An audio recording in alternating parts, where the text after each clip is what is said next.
تمام لڑکیوں کے لیے ایک ضروری نصیحت۔ کچھ دن پہلے ایک خاتون سے دوپہر کو ملاقات ہوئی جو جسم فروش تھی۔ رات کو چونکہ وہ روزی کمانے میں مصروف ہوتی ہیں، اس وجہ سے دن میں ملاقات کرنی پڑی۔ ویسے بھی ایک مسلمان کو یہ زیب نہیں دیتا کہ وہ کسی کی روزی کمانے کے وقت اس کو مشکل میں ڈالے۔ انہوں نے بہت عزت کے ساتھ ڈائننگ روم میں بٹھایا، خاطر مدارت کی۔ ان کا حال پوچھنے کے بعد میں نے سوال کیا کہ آپ اس بے لذت کام میں کیسے پھنس گئے؟ ایک لمحے کے لیے ان کے چہرے پر اداسی چھلکی، پھر مسکرا کر بولی کہ عشق ہو گیا تھا اور محبت میں اندھی ہو کر گھر سے بھاگ نکلی۔ کچھ دن محبوب نے چار دیواری میں میری چادر اتار کر دل و جان سے محبت کی، اور اس کے بعد نہ سر ڈھانپنے کو دیوار رہی نہ چادر رہی۔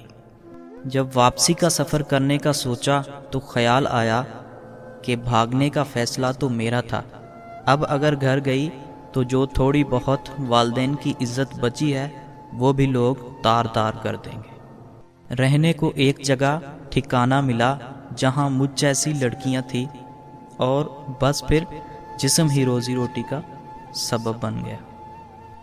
سوال کیا کہ والدین تو معاف کر دیتے ہیں، ان کا نرم دل ہوتا ہے، تو ایک بار چلی جاتی تو مسکرا کر بولی معاف تو اللہ بھی کر دیتے، لیکن لوگ معاف نہیں کرتے۔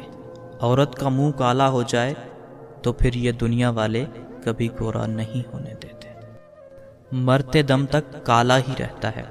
سوال کیا کہ چلیں بھیک مانگ لیتی، کم از کم جسم فروشی سے تو اچھا کام ہے، تو بولی یہ سب کتابی باتیں ہیں، کوئی کسی بھکارن کو کرائے کا کمرہ بھی نہیں دیتا، جھونپڑی میں بھی نہیں رکھتا، عزت بیچ کر کم از کم عزت سے تو رہ لیتی ہوں۔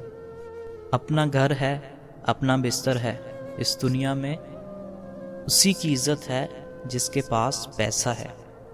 یہ دنیا منافق لوگوں سے بھری پڑی ہے جو نیکی کا درس دیتے ہیں اور اندر سے شیطان ہیں۔ کسی مولوی کو کہیں کہ طوائف سے شادی کرے گا تو وہیں بولتی بند ہو جائے گی۔ سوال کیا کہ محبت کیا ہے، تو کچھ لمحے خاموش رہنے کے بعد بولی کہ محبت بھی ایک دھندا ہے۔ مرد اپنی رقم تو انویسٹ کرتا ہے اور پھر محبوبہ کے جسم سے کھیل کر سود سمیت واپس لیتا ہے۔ اب وہ عورت اپنے محبوب کے رحم و کرم پر ہوتی ہے، مرضی ہے شادی کر لے اور مرضی ہے چھوڑ دے۔ جو لوگ سچ میں محبت کرتے ہیں وہ نکاح کا راستہ اختیار کرتے ہیں۔ سوال کیا کہ گناہ کرتے ہوئے تکلیف نہیں ہوتی، تو بولی کہ جب انسان گندگی کے ڈھیر میں رہنے لگ جائے تو پھر اسے بدبو نہیں آتی۔